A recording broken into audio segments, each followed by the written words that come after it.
Shalom, y'all. So this week's Parsha discussion begins with a few announcements. Number one, I am recording this on my Facebook page and will share it to Melrose. The reason I'm doing it that way is because there were some security issues, so things have to be approved by the administrator, and the time lag was too much, so we're going to try it this way, where instead of recording at Melrose and sharing it to my page, I'm recording on my page and sharing to Melrose. So if this works and if this is a better way to do it, we will give my Facebook page link to all of the Melrose folks who come in for future weeks. Number two, happy summer. It's the beginning of summer. And number three, this Parsha was my firstborn daughter, Yoella's bat mitzvah Parsha. So I want to give a shout out to Yoella, to her faith journey, to the influence she has, and to all the good things that she does. This Parsha is entitled Parshat BeHa'alotecha, and I am speaking today about stories of faith and influence. And we're going to compare two paradigmatic stories, one from this Parsha and one from Megillat Ruth, which we read recently. I want to focus on 6 verses, 6 psukim, at the end of the 5th Aliyah. Let me set the stage. So much has been set in motion. Instructions have been given. The Mishkan has been built. The tribes are arranged. The community, the needs that everybody has are all in place. And at this point, we read about Moshe's request for his father-in-law, Yitro, to remain and stay with the Bnei Yisrael, and instead of staying, ultimately, Yitro will depart and go back to his people. While Rashi and other classical commentators will have their say in demoting Yitro, if you will, from any status or honor, or alternatively, claiming that he goes back to convert all of the Bnei Midian, as he does in his comments in the narrative in Shemot, I want to enter into conversation with Rashi, defending Yitro and suggesting another approach. I am doing this also within the context of my multi-faith work, in which another shout out is here. I want to acknowledge my colleagues, my friends, priests, imams, sheikhs, sisters, nuns, reverends, pastors, who are all committed to building bridges of connection while so many prefer to throw fences of separation up. So we begin here. And I think Yitro teaches us some very important lessons, which too many of our traditional commentators, whom I and many of us learn from, miss. Here we go. Elam aseh b'nei Yisrael litzvotam v'yisa'u. These are the travels of the children of Israel according to their groups and when they traveled. In other words, they traveled in order. They had a plan. This is, before AAA and MapQuest and Google, but they had a plan that would work for them. At this point, before they go on to their next point and before they take this departure, Vayomer Moshe lechovav ben Reuel Hamidiani choten Moshe nosim anachnu el hamakom asher amar Hashem ito oto eten lechem lecha itana v'hatnu lach ki Hashem diber tov al Yisrael. Moshe says, and I want you to note the order of the names because Yitro has many names. Chovav, which Rashi and others say is because of Habibi, you know that word, right? Love of Torah. The son of Reuel, the Midianite, so that gives his patrilineal descent as well as his nationality. Moshe's father-in-law, Choten Moshe, and if you go back to the reading in Perek Yudchet, chapter 18 of Shemot, it's interesting to compare that order and how Yitro hears what Yitro hears, how he hears it as Kohen Midian, how he hears it as Moshe's father-in-law, when he hears what he hears, all of that. We are traveling to the place about which the Lord said, I will give it to you. Come with us, and we will be good to you, for the Lord has spoken of good fortune for Yisrael. Now, Chovav is the first name, the beloved. He was given a portion in Torah, which is what Rashi and the Midrash says is the reason for the name Yitro, from Yater, to be given a portion or more. Yoter, we know, means more in modern Hebrew. And that is found in the commentary to Shemot, Perek Yud-Chet, Pasuk Aleph, chapter 18, verse 1. We are traveling to the place. They are traveling now, says Rashi, with the immediate intention of entering Eretz Canaan. But, as we're going to see, because they missed the boat, if you will, and complained, they're going to be punished, and of course the travels will take longer. We know that. But I want us to notice the names of Yitro and think about all the different roles that he has according to these names. And ask ourselves, why are so many people reluctant, very resistant, to having allies and friends and advocates from other nations? Why is it critical that Rashi convinces us, or tries to convince himself, that Yitro goes back to convert everybody and he himself converts because chas v'chalila, God forbid, we should get advice from the Kohen Midian, from his knowledge from these other cultures? Wouldn't it be a good thing for people to cooperate better across lines of national divide and faith beliefs? Ramban, Nachmanides, does hint at this possibility and entertains it, while Rashi won't even consider it. So as I've said before, you have to remember that Rashi comes from a closed world, the Christian Dark Ages, whereas Ramban, Nachmanides, as well as Rambam, Maimonides, come from a more open society where in the Islamic world, their day job was doctor to the Sultan, and on the weekends, they were the weekend Rav. I recently had opportunity in my multi-faith work to have an amazing conversation with the chief rabbi of Saudi Arabia, Rabbi Yaakov Herzog. And the conversation was brought about because this international group of multi-faith academics that I have the privilege of being part of, and it's just an awe-inspiring experience every time we get together or when we have connections, is looking at having the 2023 conference in Saudi Arabia. And I had some concerns about, can I walk in looking like this? Is somebody going to throw a hijab on me? Can I bring in a siddur? So Rabbi Herzog and I had this entire conversation about how it works in Saudi Arabia.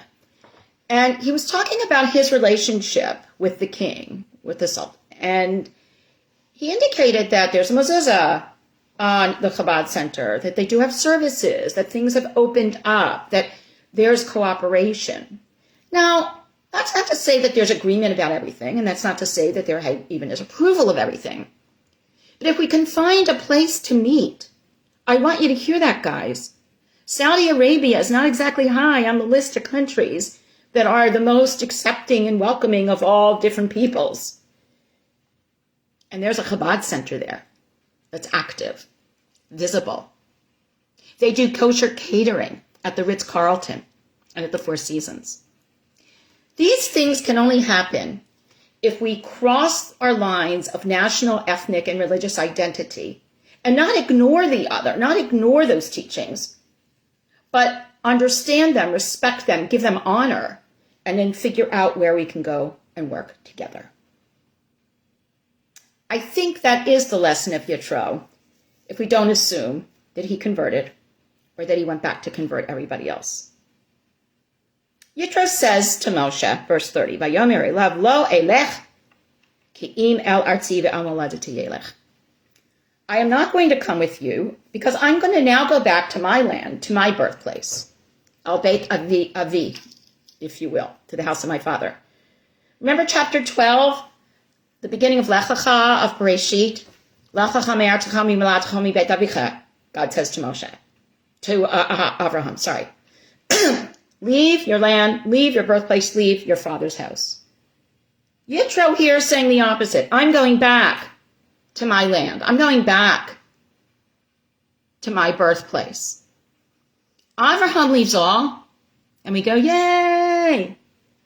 Yitro goes back to his roots, and we say, nah. we have to come up with a reason that he did that conforms to our understanding of a Judaic-centric understanding of the world. Can we not consider that here too, there might, just might, be another people with foundational beliefs that are worthy? After all, Yitro sees what God does and recognizes it. He recognizes it going back to chapter 18, Parak Yud of Shemot, of Exodus,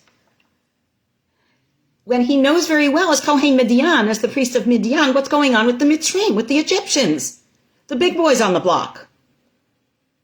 Moshe says to Yitro, verse 31, Vayomer, Amna ta'azov otanu. And again, there's another parallelism here between this and Megillat Rut, what we're going to say. So remember that. Please, do not leave us.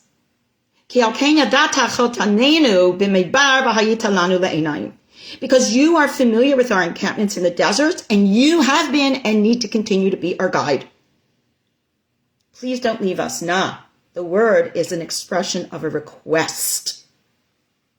Now Rashi says, Moshe doesn't want people to say that Yitro did not convert out of commitment, rather because he thought he had a portion in the land. Now that he recognizes he has no portion, he has forsaken them and gone away. And that's from Sifri. Again, in Jewish center, good. Outside of Jewish center, bad. I'm saying missing the point, Rashi, with all due respect. So let us think about this. Moshe was using his father-in-law's knowledge as a Kohen Midian. While going back to chapter 18 in Shemot, in Exodus, we learn what Yitro learns, but also he then teaches Moshe how to be a better leader. Don't try to do it all yourself. Designate roles. One person can't do it all. There's no I in team, we try to remind people today. Now, Yitro maybe feels that his mission is done, his work is done. As a good, credentialed, honest, caring person with integrity. And he now wants to go back to his roots. His mission is completed. This is not to be thought of, Rashi and others who believe this, as unpraiseworthy, I think.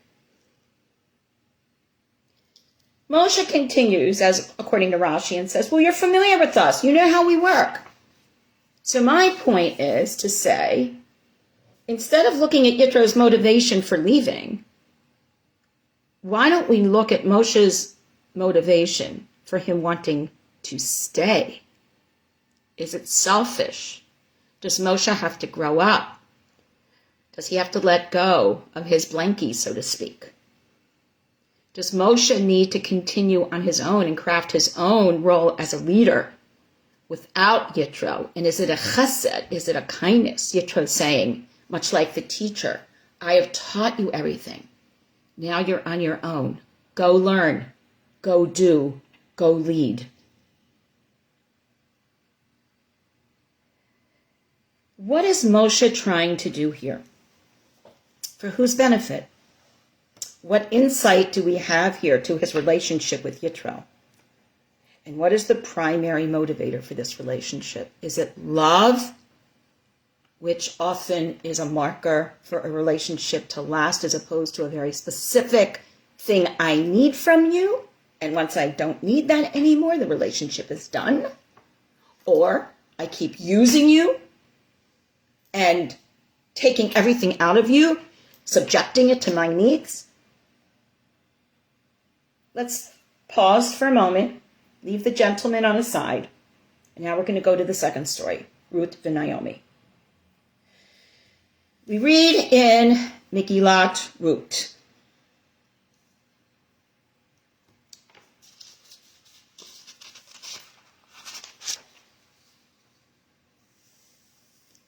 Both Machlon and Chilion died, and the woman was left bereft of her 2 children and her husband. ותקם היא וחלותיה ותשב משדה מואב, כי שמעה בשדה מואב, כי פקד השם את עמו לתת להם לחם. Ruth goes with Naomi. Naomi takes Ruth and Orpah, and they leave from the fields of Moab because Naomi had heard that in the field of Moab that the Lord had remembered his people, her Bnei Israel, to give them bread. She then goes out from that place, that she was there, and her 2 daughters-in-law go with her. And they go to return to the land of Yehudah. At this point, she says to her 2 daughters-in-law, Lechna, Shvana Isha Levetima. Go from me. Each of you return to your mother's house. May the Lord deal kindly with you, Ya'as Hashem imachem chesed, kasher asitam ima meitim ve'ima dei, as you have done kindly with me and the dead. So let's understand the situation here. Naomi wants to return to her land. Ruth and Orpah are confronted with a dilemma. I have these divided loyalties. Do I go with Naomi? Do I return to my land? They both have them. And again, classical commentaries will say, bad Orpah, good Ruth. And again, missing the point. I will propose, humbly. She says to them, Yiten Hashem lachem, umitzen melucha isha bet isha, v'tishak lahem, v'tasena kolov uti b'chena. May God grant that you find rest, each woman in your husband's home. In other words, you will remarry and find a new husband. You're too young to be widows. And they raised their voices and they wept. And they both say to her together in one voice, no, we will return to your people. Naomi now says, return, my daughters. Why should you go with me? I don't have sons in my womb that they will be your husbands. I'm too old to marry. Even if I had a husband tonight and I had born sons, would you wait for them to grow up? Would you shut yourselves off and not marry? No, my daughters, whom I love. Love is all through this text. It is much more bitter for me than for you. It is the hand of God that has gone forth against me, not you. But Tisena, again, in unison, they raise their voices. But Tikena, they cry again. But Tishak Orpah kisses her. But Ruth Tibkaba, and Ruth holds on for dear life. At this point, Naomi says to Ruth, Hine shava yivamtech el ama ve'el elokecha, shuvi acharei yivamatecha. My dear, your sister-in-law has returned to her people, to her God. Go return after her. Again, look back. I want you after this, if you can't evoke it in your heads, to look back at Bereshit, Perek Yud Bet, Genesis chapter 12, and Exodus, Shemot, Perek Yud Chet, chapter 18 of Exodus. I want you to see the trajectory of the story of connection in terms of Abraham, who leaves the home of Terach. I want you to see the trajectory of how Yitro hears and comes to a knowledge of God. And then what he learned, he then teaches Moshe. And then I want you to look at this story as well as the text we just read from this week's Parshat. In all cases, people are leaving their homeland, the place of their birth, their parents' homes. In Yitro's case, Yitro will go back to his homeland, to his birthplace, to his father's house. Orpah will go back to her birthplace, to her land, to her father's house, her mother's house. Ruth will stay. Avraham will stay. We have 2 stories of each ilk. Why can't we find merit in both of them? Ruth now says to Naomi, Al tibgei, don't hurt me, don't oppress me, don't pressure me, le'azvech, to leave you, to return without you. And here, of course, we get the famous line, Ki el asher tochi elech u'asher talini ali naimach, imi, ami v'alokayich alokai. Wherever you live, I will live. Wherever you go, I will go. Your God is my God. V'asher tamalti, wherever you die, I will die. V'shama kaberko, and there I will be buried. So may the Lord do to me, and so may God continue to do, if anything separates you and me except for death. But Tereh, ki mitametzeti, she sees that she was determined to not go, and so only now does Naomi stop to speak with her and entreat her to go back. So,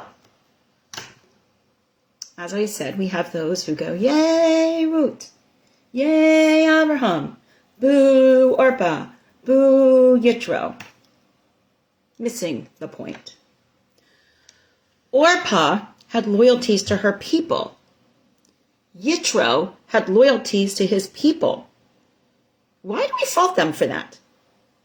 What are we missing in making such singular and Judeo-centric judgments? I would suggest that we are absolutely missing the point of these texts and the contrasts they present. Both choices are valid and to be praised if we look carefully and could be just a bit more objective. And this is the challenge in my multi-faith work that my colleagues and I are putting out to everyone all the time.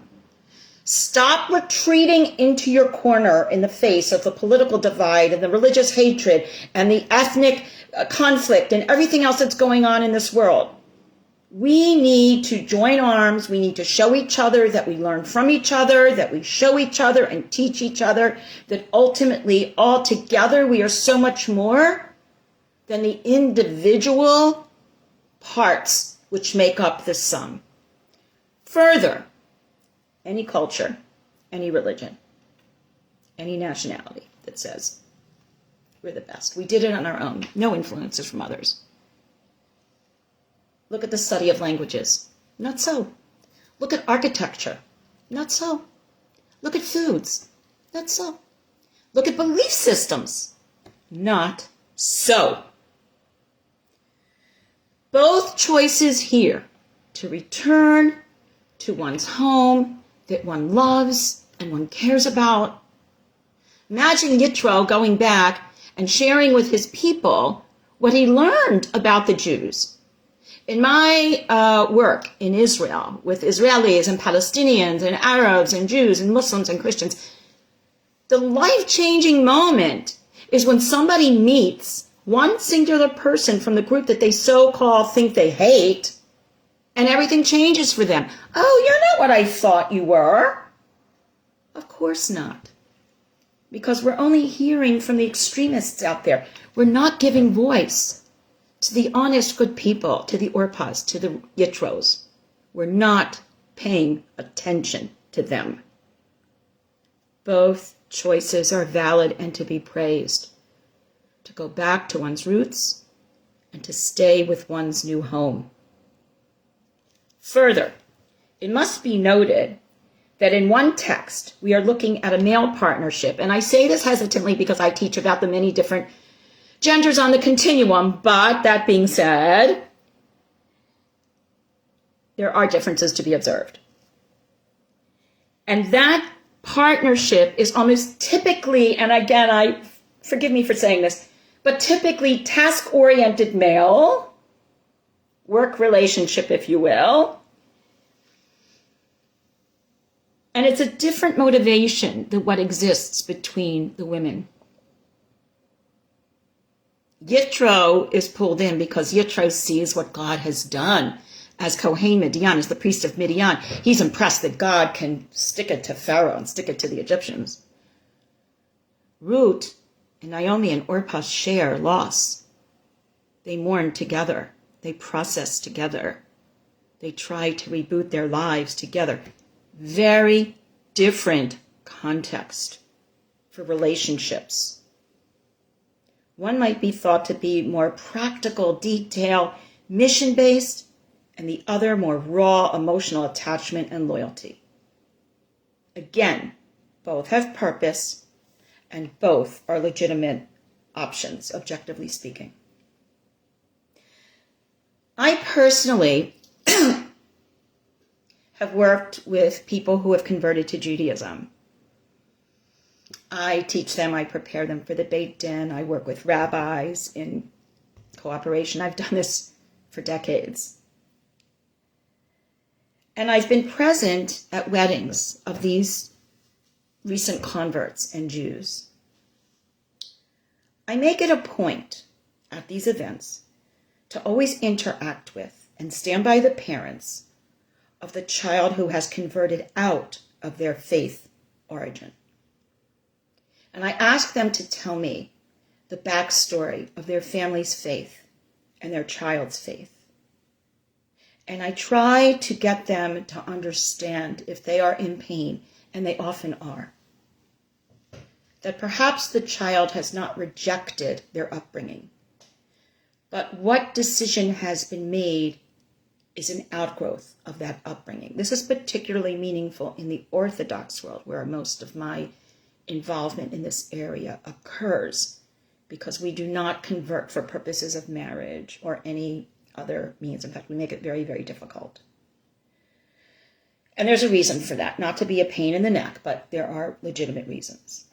I know these parents and families are often in pain, as we are, when one of our own leaves the Yerusha that we have placed before them as Jews. If we totally understand this, then how can one malign Orpah or Yitro for the choices they have made to return to their people? Let us not be mistaken. This is faithfulness and loyalty as well, and should not be reduced to, if you are with us, great. If you are not, we don't want any parts of you.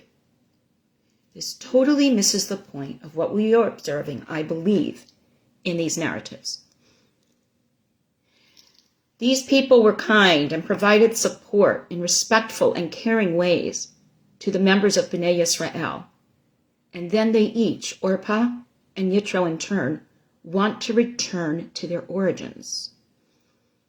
Perhaps if we really stop to think about it, they are using the foundational values that they learned as people of faith and belonging to a nation to do kindly to the members of the Bnei Yisrael, just as we would hope our children would do with all whom they meet. This is quite antithetical to the Midrash that paints Orpah as promiscuous and the texts of Chazal that cannot think of a leader advising Moshe from any other context than Jewish teachings. Why do we have such problems with acknowledging that there are other traditions that value the same lofty teachings and fundamental standards of behavior that we do? Just because someone else is right or is living a good way, it doesn't make us less. It opens up connections that we can use to heal our fractured world. In that very fractured world, where people have lost skill sets of listening to and learning from each other, I personally find that my multi-faith work, in addition to being important work in and of itself, also provides me with a soft landing, one in which I join hands, thoughts, and hearts with other people of faith, and we come together from a sense of respect for each other and awe for the Creator God or whatever higher source one believes in. We come together to converse, not to convert, to discuss, not to debate. I think we have as much to learn from Yitro without his having converted if he did not, and from Orpah in showing such love for Naomi while holding on to the loyalties of her family of origin as we do from Ruth, who sets the tone for how people come to join the Jewish people, coming out of her Moabite roots, by the way. Remember, that wasn't supposed to happen. Another whole lesson. Let us remember that we all bring so many influences and backgrounds to the table of interactive understanding. Let us all hold them with honor and grace, being the best we can be, while acknowledging that others are doing the same. Shabbat Shalom.